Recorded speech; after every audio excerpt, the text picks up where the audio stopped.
Hi folks, David Waring here again with InformedTrades.com and today's lesson of the day.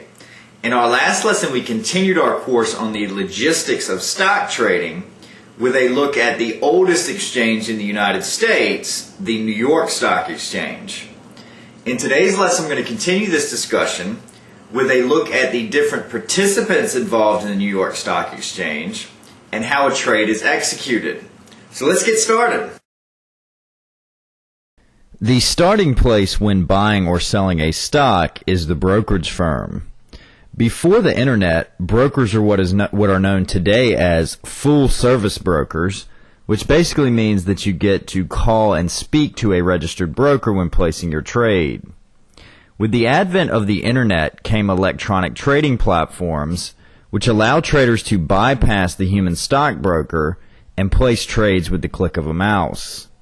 This obviously lowers transaction costs for the brokerage firms considerably and allows them to provide a reduced cost trading environment, which is referred to as discount brokerage. Before we get into electronic trading, however, let's first take a look at how trades were executed on the New York Stock Exchange before the internet so we can gain a better understanding of the process a trade goes through to be executed. Let's say, for example, that you've been doing some analysis and felt that GE stock was due for a run higher, so you decided to buy 100 shares. Before the internet, you would pick up the phone and call your stockbroker and ask him to please buy 100 shares of GE at the current market price of $26.43 a share.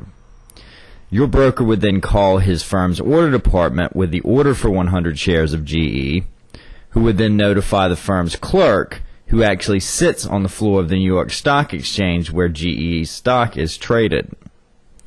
The order clerk would then give the order to the firm's floor broker, who would then approach the specialist who is responsible for conducting the market in GE stock.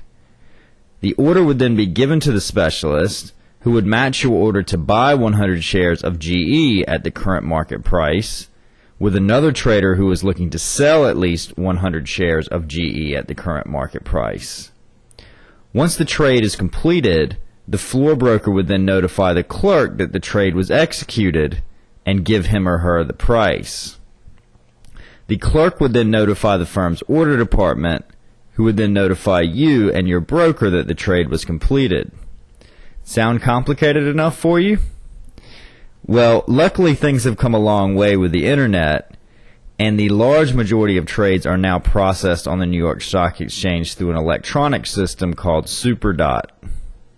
For trades under 100,000 shares, the SuperDot system can now be used to route trades directly to the specialist on the floor, bypassing the other human components which used to be involved in the trade. As you can imagine, this system, combined with online trading systems which allow traders to enter trades right from their computer, has sped up trade execution immensely while lowering transaction costs at the same time. While stockbrokers, order clerks, and floor brokers are all still part of the process, stockbrokers now focus on providing more customized financial advice, and the clerks and floor brokers provide assistance with executing very large order sizes. That's our lesson for today, and our next lesson will look at a market which competes with the New York Stock Exchange as a completely electronic exchange, the NASDAQ. So I hope to see you in that lesson. As always, if there are any questions or comments, please feel free to leave them in the comment section below, and good luck with your trading.